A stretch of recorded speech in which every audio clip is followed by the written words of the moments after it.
δευτέρου σετ. Δηλαδή με την λήξη αυτών των τελικών, τι άλλες υποχρεώσεις έχουμε για το καλοκαίρι? Φεύγουμε την Τρίτη, πάμε στο Μάθε, έχουμε το Lipton Ice Tea Μάθε Beach Volley στη Ρόδο. Ακολούθως στην Κάλυμνο, στους τελικούς της Καλύμνου άλλες 2 μέρες. Στη Βουλιαγμένη ακολουθεί η πλάση της Βουλιαγμένης, η ΚΟΣ, στο Πανευρωπαϊκό κάτω των 20 και τελειώνουμε με το Aquadom, ένα sports club που βρίσκεται στο Κοροπή. Με λίγα λόγια, γεμάτο καλοκαίρι.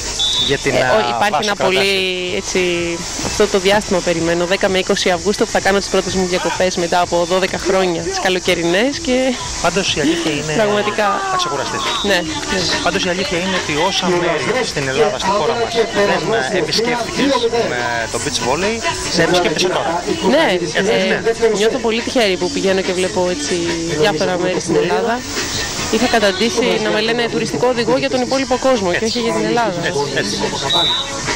Τουρκία. Τουρκία γιατί όμως? Ξέρω γιατί ρωτάει βέβαια. Για τον σύζυγο, Δανεικά είναι αυτό τώρα. Δανεικά είναι. Θα το μελετήσει πρώτα.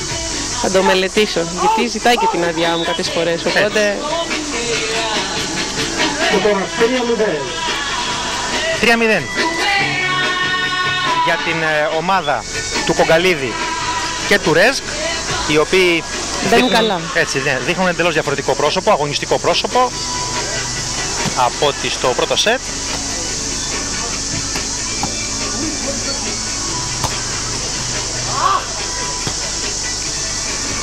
Ωραία άμυνα, η Σκύρας θα δεχτεί το μπλοκ, αλλά ο Ρεζκ βρήκε φιλέ, εδώ βλέπετε.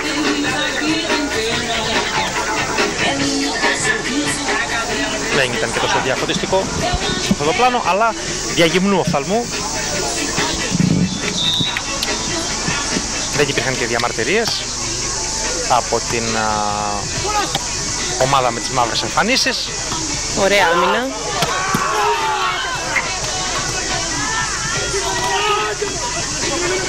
Ωραίο ντρόπ από τον Σκύρα. Άμυνα φανταστική, αλλά το πλασέ που πήγαινε πανέξυπνα να κάνει ο Κοντζαμπάσης δεν τα κατάφερε. Πολύ ωραία φάση, πολύ ωραία φάση. Και η συγκεκριμένη φάση σε δικαιώνει για την ομάδα με τα γαλάζια, που όταν ξεκινήσαμε τη μετάδοση είπες ότι είναι πιο πολύ τεχνική ομάδα, πιο πολύ ομάδα η οποία αναδεικνύεται με τα... Προσπαθούν με έξυπνα πλασέ, με έξυπνες τοποθετήσεις στο χώρο να πάρουν τους πόντους. Το σερβίς τώρα ο Ρεζκ, στείλει την μπάλα πάνω στο φιλέ.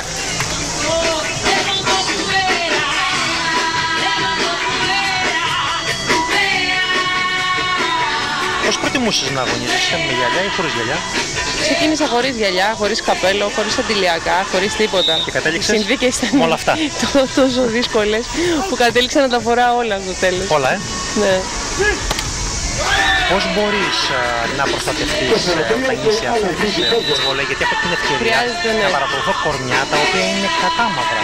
Ναι. Όταν βγάζουν τα top sheet τις φανέλες τους, βλέπω ότι τα χωρίσματα του υπολείπου δέρματος από το άλλο που είναι εκτεθειμένο στον ήλιο είναι πολύ χρειάζεται έντονα.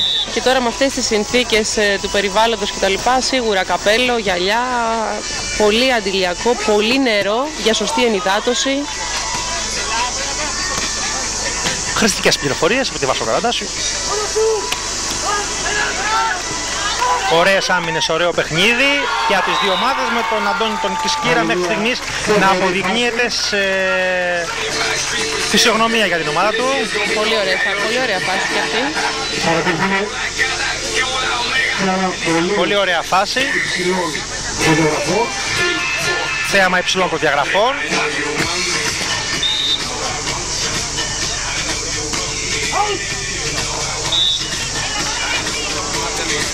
Out.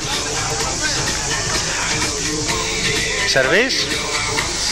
5-4 για τους Ρεζκ και Κογκαλίδη. Άσχημη υποδοχή. Ωραία πάσα όμως. Ωραία πάσα όμως. Διόρθωσε. Από τον Κοντζαμπάση, ο οποίος έβγαλε και την άμυνα. περάσει την μπάλα. Πλασέ από τον Κογκαλίδη, πανέξυπνα. Ωραίο πλασέ, ναι. Πήγε να κάνει drop ο Κισκύρας, αλλά κόλλησε εκεί στην άμυνα που πήγε να βγάλει. Και έτσι ο πόντος για την ομάδα με τα μαύρα. 6-4 το σκορ. 6-4 το σκορ. Για τους Κογκαλίδη και Ρεζ.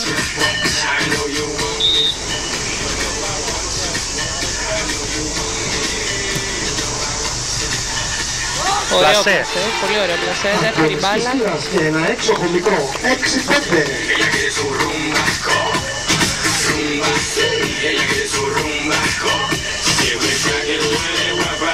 Το πιο ένθερμο κοινό που έχεις παίξει στην καριέρα σου?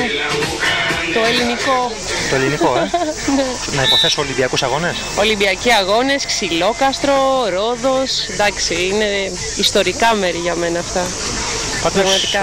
Πάντως να κάνω έτσι και μια επισήμανση. Διακρίνω πολλές πληροφορίες από τον σκηνοθέτη που θα γνωρίσει για σένα. Δηλαδή πολλά πράγματα. Ποιος είναι ο σκηνοθέτης, θυμίστε μου λίγο. Δεν μπορώ να σου θυμίσω. Γιατί θα τον εκθέσω, θα εκθέσω τις πηγές μας. Και ένας δημοσιογράφος ξέρεις ότι τις πηγές σου τις σέβεται πάντα. Μάλιστα. Πάντως και εσένα πρέπει να σου κάνει τρομερή εντύπωση, έτσι. Με το που σου κάνω εγώ την ερώτηση, προηγείται η απάντηση από το σκηνοθέτη. Κάνει, αλλά εφησυχάζομαι από το ρόλο σας, το δημοσιογράφο.